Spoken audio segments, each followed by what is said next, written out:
In today's aviation recap, Air New Zealand is upgrading its Boeing 787 fleet, and Emirates has ordered more aircraft. Why not begin with that new aircraft order, with Emirates reportedly being the destination for more Boeing 777F freighters and its SkyCargo division specifically as part of future growth ambitions that have been laid out. The Dubai-based company is said to receive some of the 11 777F aircraft that were ordered during the last month of September. Now, this is according to sources at Reuters, with the official end destination at the time of recording not being confirmed by either party. Emirates SkyCargo, though, has continuously sought to acquire more freighters in recent years. While this will help diversify the business, it'll also help support growing customer demand.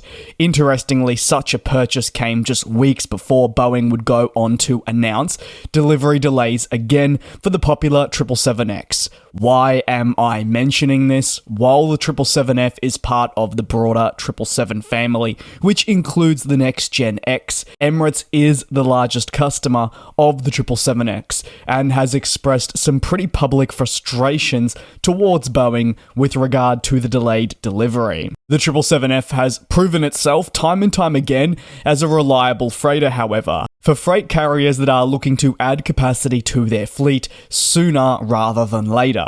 Ultimately, the long-term option would be the newly announced 777-8F. While some companies have committed to this variant already, there are still so many unknowns surrounding when this will be ready to enter service. Again, considering Boeing is unable to get the 777-9 approved, which was built so long ago, there's even greater uncertainty on the freighter variant, which, while more of a priority than the Dash 8 passenger jet, still is going to be many years away, and no doubt probably won't have the smoothest certification process.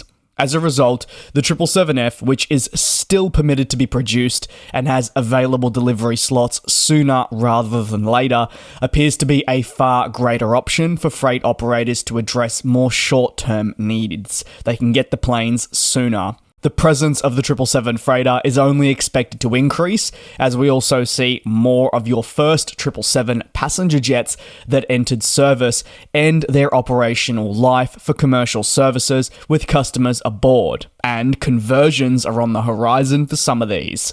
Many companies are looking to leverage the capabilities of aircraft such as the 777-200 and 300 to convert into a freighter rather than, say, completely having the plane head to the scrapyard, extending the life of the unit and giving operators a fantastic opportunity to capture freight demand. Despite a strong commitment to the 777F existing in the Emirates SkyCargo business, it is yet to confirm officially to a next-gen plane, either in that aforementioned 777-8F or A350F. Time will tell which direction it heads into. And moving on to the final story in today's recap, but equally one that is going to be very, very important. Well, it's for Air New Zealand, who have announced plans to upgrade their fleet of Boeing 787s as part of a refresh to the popular wide-body aircraft type. The flag carrier says that its first of 14 Dreamliners arrived in Singapore in recent weeks to be fitted with a new cabin interior aimed to elevate customer experience levels. Registered as ZKNZH, this is the first unit to head to Singapore, where it will be based at ST Engineering. This maintenance partner will basically strip the existing interior. So what is changing? Well, one of the more notable changes from this retrofit is the addition of an all-new business premium luxe, known to increase this passenger experience. The carrier will also install things such as new carpet throughout the aircraft, new curtains between the cabin and galleys. Wallpaper is also getting a bit of a refresh, with hands-free waste disposals and amenity holders to be installed in the lavatories. New in-flight entertainment screens and systems will be installed, which will benefit everyone, including those sat in economy, with also the installation of the Sky Pantry. Furthermore, Air New Zealand states that it has revamped economy and premium economy seats, which will also be installed. This is all part of a key milestone for a new project that is underway. While it feels like just yesterday that the Boeing 787 was delivered to some airlines, it's now been 10 years for Air New Zealand, receiving their first back in 2014. So it's been a decade. As a result, given that the aircraft has been present for this long, the airline feels like now is the time for a retrofit program to begin, to give the jet a fresh feel as it moves into the next 10 years of operating. Of course, long ago, the airline confirmed that it would retire the Boeing 777 fleet. Why is this important for me to mention? Well, I'll get onto why in a second, but only recently this retirement was pushed back because of delivery delays and capacity complications. So the announcement, it was a landmark one for one key reason, because it means that for Air New Zealand, permitting no further order comes for another jet in the next 5 to 10 years, it'll strictly rely on only the Boeing 787 for long-haul flying. No 777X, no A350, just the 787. Air New Zealand says that all 14 Dreamliners will be retrofitted over the following 2 years, with the transformation occurring one at a time on basically a rolling schedule.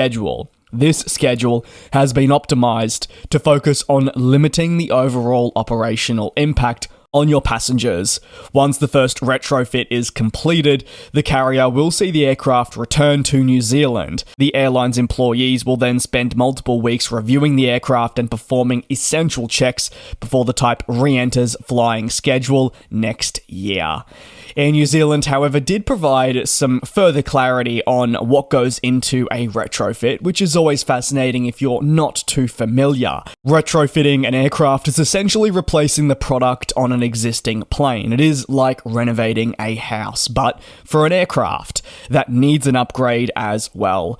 Retrofits are quite common within the industry and are considered to be an essential part of maintaining an aircraft to an airline's high standards. Some aircraft can stay in fleets for well over 2 decades, and you've got to remember that over that time frame, technologies change quite rapidly, and also customer trends too. Essentially, if an airline didn't launch a retro program from first delivery to retirement, well, that cabin would feel very dated very quickly and would see the airline fall behind competitors, leading to bad reviews and possibly then on top of that, a negative impact on the brand's image, as customers would avoid flying that airline. We've seen it happen before. Retrofits can be done for different purposes. Now, this could be to maintain a fleet, as I touched on, or in the case of Emirates, while it is that, to a certain extent, it is also them looking to cope with delays in acquiring new aircraft, because they know these older planes are going to need to stay on longer, so they need to align them with incoming planes such as the A350. That's going to conclude today's aviation recap. Any thoughts? Let me know down below in the comments. Thanks a lot for tuning in. Take care, be safe, and I'll see you tomorrow for your next industry recap.